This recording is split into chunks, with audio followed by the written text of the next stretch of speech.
Oke baik, selamat pagi Ibu, selamat pagi teman-teman.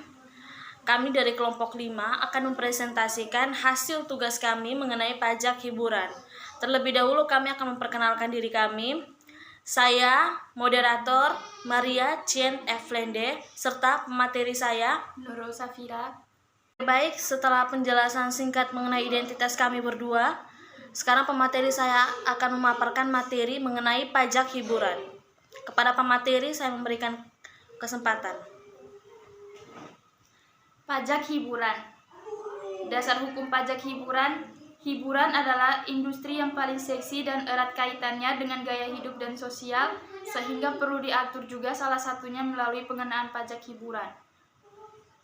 Satu hal yang perlu diingat bahwa fungsi pajak bukan hanya sebagai sumber penerimaan negara, namun sebagai alat untuk mengatur dan melaksanakan kebijakan pemerintah yang bersifat ekonomis dan sosial. Bioskop, event, tempat karaoke adalah sekian dari salah satu objek hiburan yang menjadi objek pengenaan pajak juga. Pajak atas penyelenggaraan hiburan dengan pembayaran. Hiburan adalah jenis tontonan, pertunjukan, permainan, dan atau keramaian yang dinikmati dengan dipungut bayaran.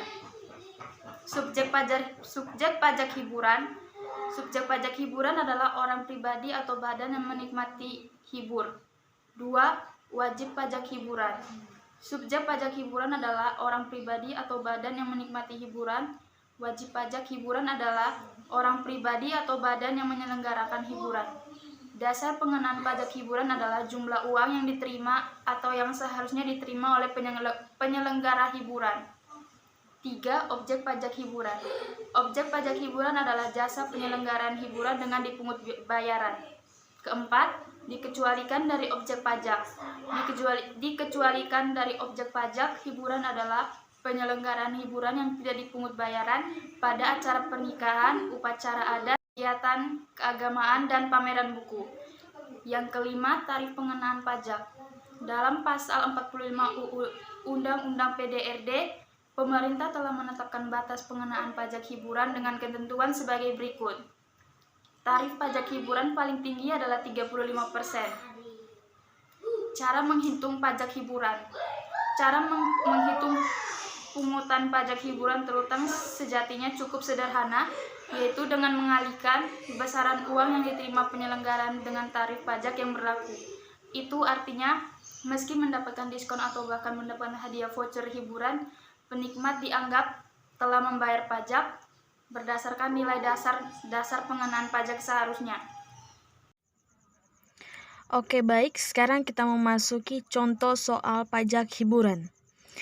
Contoh soal pajak hiburan, Budi membeli tiket nonton paket romantis suite di Bandung dengan harga 100.000. Maka penghitungan pajak yang dikenakan Budi adalah 100.000 dikalikan 15%. Kenapa dikalikan 15%? Karena untuk tarif pajak harga tiket di atas 50.000 itu dikenakan pajak sebesar 15%. Sedangkan untuk tarif harga tiket di bawah 50.000 berkisar antara 10.000 sampai 50.000 dikenakan pajak sebesar 10%. Jadi di sini harga tiket 100.000 dikalikan tarif pajak 15% menjadi 15.000. Kemudian 100.000 ditambah dengan hasil perhitungan tadi yang pertama ditambah 15.000 menjadi 115.000. Jadi besaran uang yang harus Budi bayar ke bioskop adalah 115.000. Sekian. Akan dilanjutkan materi selanjutnya. Kemudian, dasar pengenaan pajak hiburan. Dasar pengenaan pajak hiburan adalah jumlah uang yang diterima atau yang seharusnya diterima oleh penyelenggara hiburan. Jumlah uang yang seharusnya diterima tersebut termasuk potongan harga dan tiket cuma-cuma yang diberikan kepada penerima jasa hiburan. Masa pajak hiburan. Masa pajak untuk hiburan adalah jangka waktu penyelenggara hiburan. 1. Setiap wajib pajak mengisi SPTPD. 2. SPTPD sebagaimana dimaksud pada ayat 1 harus diisi dengan jelas, benar dan lengkap, serta ditandatangani oleh wajib pajak atau kuasanya. Kemudian saat terutang pajak hiburan. Pajak terutang terjadi pada saat penyelenggara hiburan.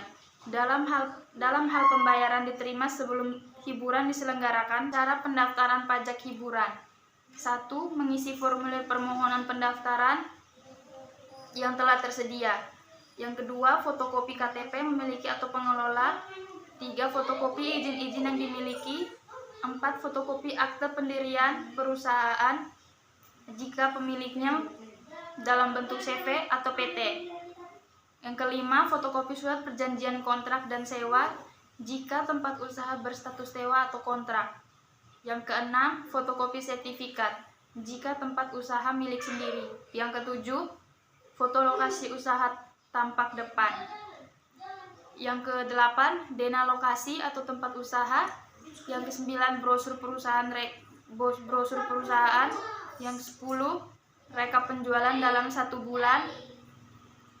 11, mengisi form pelaporan SPT secara online.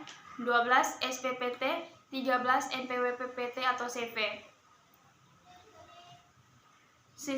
Sistem pemungutan pajak hiburan.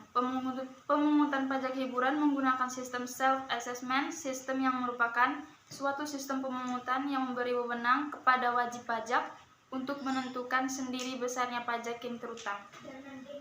Terima kasih. Baik, sekian presentasi dari kelompok kami. Apabila ada teman-teman yang ingin bertanya, dapat melampirkan pertanyaan Anda di bawah kolom komentar. Terima kasih.